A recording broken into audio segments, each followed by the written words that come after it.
Hello बच्चों, कैसे हैं आप सभी लोग। आई होप आप सब बढ़िया होंगे। तो बच्चों, हम लोग क्लास 10th की हिंदी मीडियम एनसीईआरटी पढ़ रहे थे, ठीक है, जिसमें प्रश्नावली 1.1 चल रही थी। अगर ना देखा हो तो मैं लिंक जो है डिस्क्रिप्शन बॉक्स में डाल दूंगा, आप देख लीजिए के। चैप्टर कौन सा था? वास्तविक संख्याएं, पहला चैप्टर था, जिसमें पहला पार्ट हो गया। आज इसका पार्ट नंबर 2 है, ठीक है। चलिए, तो हम लोगों ने टोटल कितने क्वेश्चन देखे थे? हमने 3 क्वेश्चन उसमें देखे थे, और उससे पहले हमने उस चीज़ों को पूरा समझा था। आप देखिएगा, आपको समझ में आएगा। अगर ना देखा हो तो एक बार देख लीजिएगा, तो ये वाली वीडियो आपको अच्छे से समझ में आएगी, ठीक है। चलिए स्टार्ट करते हैं क्वेश्चन नंबर 4 से। देखिए क्या कह रहा है। कह रहा है एचसीएफ दे रखा है। किसका दे रखा है? एचसीएफ, ठीक है। किसका? 306,657 306,657 इसका एचसीएफ 9 दे रखा है। एचसीएफ एलसीएम सब कायदे से पढ़ाया हुआ है, उस वीडियो को देखेंगे तो अच्छे समझ में आएगा, अगर पहली बार आए हैं। और अगर आप पढ़ चुके हैं वीडियो तो बहुत अच्छी बात है। उसके बाद कह रहा है एलसीएम, मतलब इनका एलसीएम 306 और 557, यही तो है ना? नहीं, 657। हमें इनका एलसीएम ज्ञात करना है, ऐसा क्वेश्चन में हमसे कह रखा है। अब अगर आपको याद हो, या अगर आपने इससे पहले कहीं पे पढ़ा है ये वाला चैप्टर, तो आपने पढ़ा होगा कि एक फॉर्मूला होता है। सूत्र क्या होता है? सूत्र होता है पहली संख्या, ये हमने पढ़ाया था आपको, पहली संख्या गुणा, ठीक है, पहली संख्या गुणा दूसरी संख्या, पहली संख्या गुणा दूसरी संख्या बराबर एलसीएम गुणे एचसीएफ। ये हमने आपको पढ़ाया था, ठीक है। अब अगर हम बात करें पहली संख्या की, तो इसको हम ए मान लेते हैं, इसको मान लेते हैं बी, और ये हो गया आपका एलसीएम, और ये क्या हो गया आपका? एचसीएफ हो गया, ठीक है।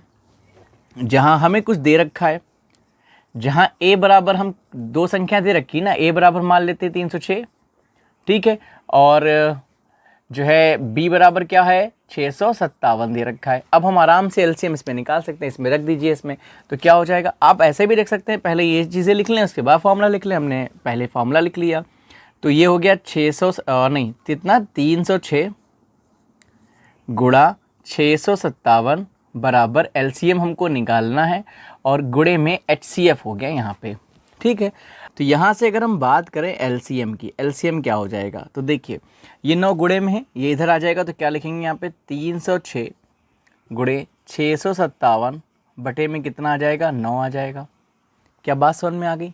अब देखिए, 9 से इसको काट देते हैं, 3 तिया 9, 3 एकम 3, 0, 3 दूनी 6, फिर 3 से काटते हैं इसको, तो 3 तिया 9, बचा 1, 3 चक्कू 12। तो एलसीएम कितना हो गया हमारे पास? एलसीएम हो गया 34 गुणे में 657, इतना एलसीएम हो गया। अब इसका गुणा कर लेते हैं, एलसीएम निकल आएगा, ठीक। तो इसलिए हम यहाँ पे क्या लिखेंगे? इसलिए एलसीएम, किसका एलसीएम? 306 और 657 का कितना हो जाएगा यहाँ पे? इसका गुणा करके जो आएगा वही आ जाएगा। तो गुणा करते हैं सबसे पहले, तो 657 और किससे गुणा कराना है? इसको 34 से गुणा करना, और जब 34 से कराएंगे, देखिए 4 सत्ते 28 का कितना हो गया? 8 हासिल लगा 2, 4 पंजे 20 और 2 22 हासिल कितना लगा? 2, 4 छः 24 और 2 26 हो गया। अब 3 से गुणा कराई, 3 सत्ते 21 का 1 हासिल कितना लगा? हासिल लगा 2, 3 पचे 15 और 2 17 का 7 हासिल लगा 1, 3 छः 18, 1 19 हो गया। तो आइए इसको जोड़ते हैं, तो यहाँ आ गया 8, 2 1 3, 6 7 13 का 3 हासिल लगा 1, 2 1 3, 9 3 12 का 2 हासिल लगा 1 2, कितना आ गया? 22,338।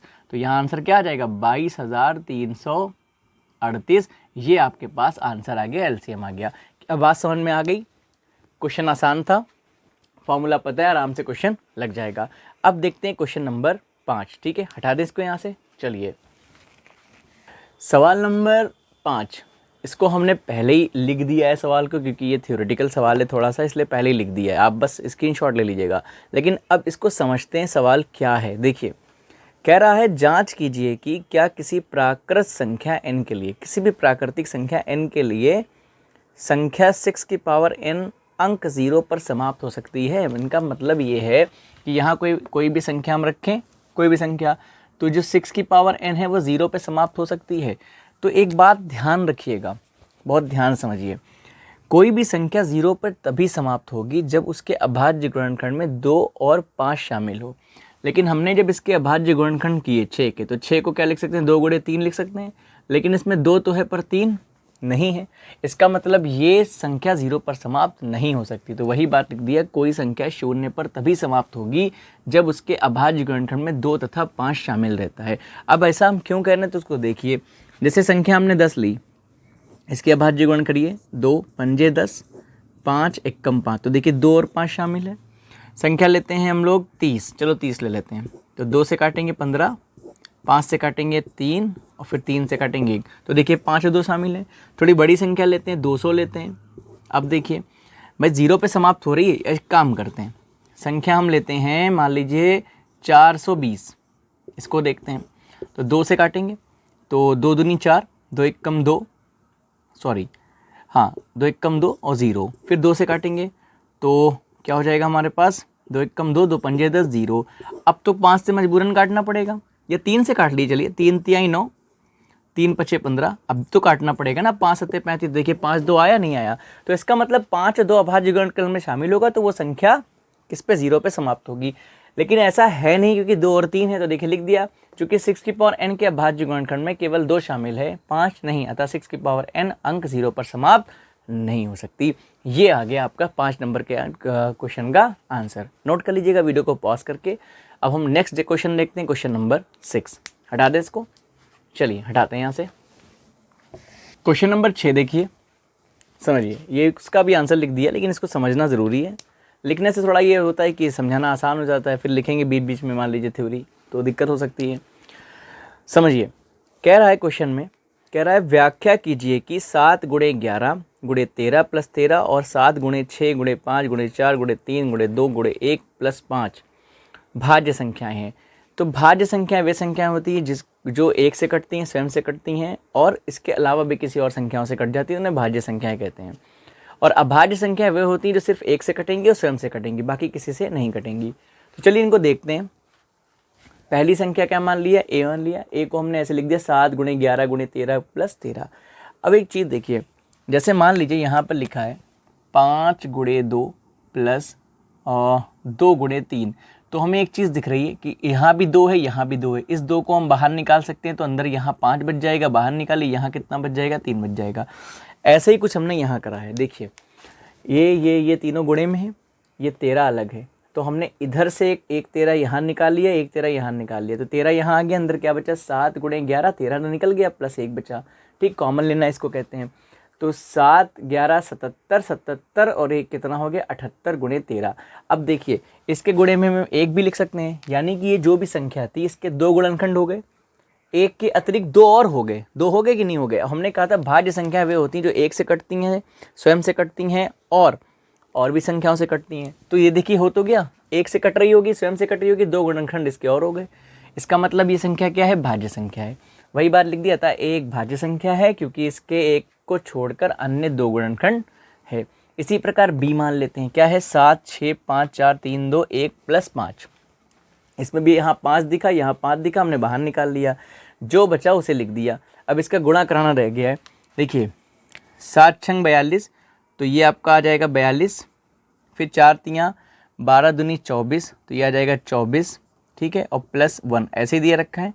अभी और देखते हैं, 1 5 तो मिलेगा, गुणे में देखिए कितना मिल रहा है हमें, तो 42 और 24 का गुणा कराइए, 4 दूनी 8, 4 चक्कू 16, इधर देखिए 2 दूनी 4, 2 चक्कू 8, तो ये हो गया 8, 6 4 10 का 0, हासिल लगा 1। ठीक, तो 2 8 10, 1008, और एक और है तो कितना हो गया, 1009। तो देखिए इसके भी 2 गुणनखंड हो गए, अतः ये भी एक भाज्य संख्या है क्योंकि इसके भी 1 को छोड़कर 2 गुणनखंड है। तो यही व्याख्या करने कह रहा था, यही व्याख्या हमने कर दी। अब इस प्रश्नावली 1.1 का एक लास्ट क्वेश्चन देखते हैं, क्वेश्चन नंबर 7। उसके बाद ये प्रश्नावली खत्म हो जाएगी, प्रश्नावली 1.2 स्टार्ट होगी। हटा दें इसको, यहाँ से नोट कर लीजिएगा आप लोग। चलिए क्वेश्चन नंबर 7 देखिए, लास्ट क्वेश्चन है प्रश्नावली 1.1 का। कह रहा है किसी खेल के मैदान के चारों ओर एक वृत्ताकार पथ है। ठीक, इस मैदान का एक चक्कर लगाने में सोनिया को 18 मिनट लगते हैं, जबकि इसी मैदान का एक चक्कर लगाने में रवि को 12 मिनट लगते हैं।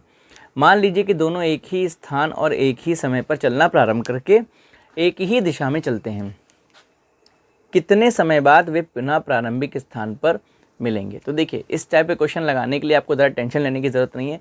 कह रहा कितने समय बाद पुनः मिलेंगे, तो जो दो समय दे रखे हैं, पहला कितना चक्कर लग रहा है 18 मिनट, सोनिया को लग रहा है, रवि को कितना है 12, इनका एलसीएम निकाल ले, यही आंसर हो जाएगा।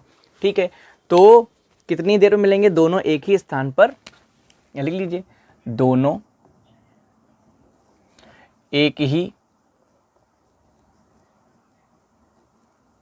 स्थान पर, एलसीएम कितना 18,12। ठीक है, ये हो गया, पर मिलेंगे,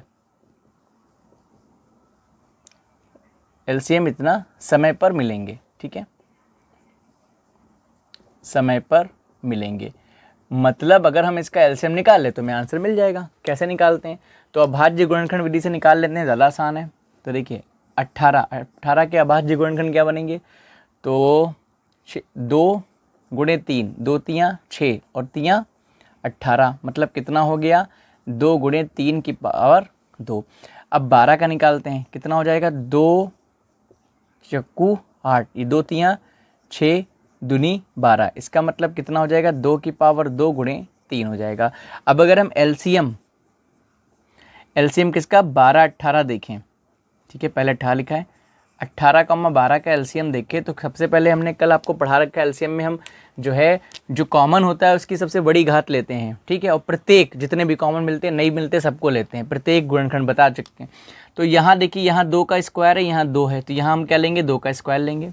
HCF में क्या लेते हैं हम, HCF में छोटी घात लेते गुणा। अब यहाँ 3 का स्क्वायर है, यहाँ 3 है, तो हम कितना लेंगे 3 का स्क्वायर लेंगे। तो 2 दूनी 4, ठीक है, 2 दूनी 4 और 3 तियाँ कितना हो जाएगा 9, इसका मतलब 4 9 कितना हो गया 36 हो गया। तो इसलिए दोनों 36 मिनट बाद मिलेंगे, ये आपका क्या हो गया आंसर हो गया। ठीक है, 36 मिनट बाद मिलेंगे। अब आप मुझे कमेंट करके बताइए कि 12 और 18 का HCF कितना होता है, ये आप मुझे कमेंट करके बताइए। तो आज के लिए इतना रखते हैं, ये पार्ट 2 था। पार्ट 1 ना देखा हो वास्तविक संख्या का तो देख लीजिएगा, लिंक डिस्क्रिप्शन में डाल देंगे। और इसके बाद नेक्स्ट पार्ट जो आएगा वो प्रश्नावली 1, यानी कि थर्ड पार्ट जो आएगा वास्तविक संख्याओं का, वो होगा प्रश्नावली 1.2 का। ठीक है, तो उसे भी हम लोग कायदे से समझेंगे। अगर वीडियो अच्छी लग रही हो तो लाइक कर दिएगा, चैनल को सब्सक्राइब कर दिएगा, अपने दोस्तों में शेयर कर दिएगा। मिलते हैं नेक्स्ट वीडियो में। Thank you so much.